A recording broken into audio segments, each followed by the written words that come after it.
মা এটা তো অন্যরকম হলো, এটা কি করে হলো বলো তো?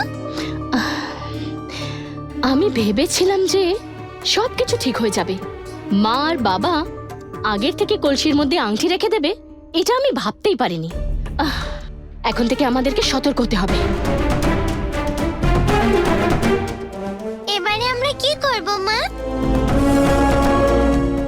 আমি তো দেবী আন্টিকে সবকিছু বলে দিয়েছিলাম মা।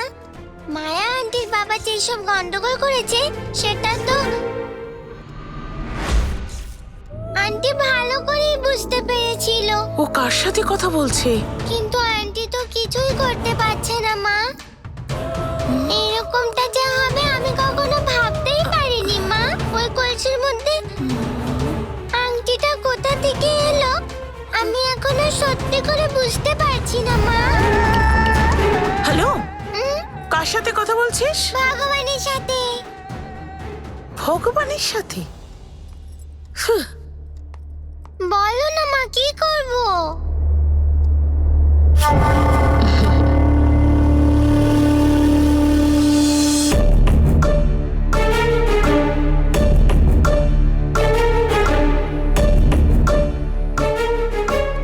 গুড মর্নিং জামাইবাবু।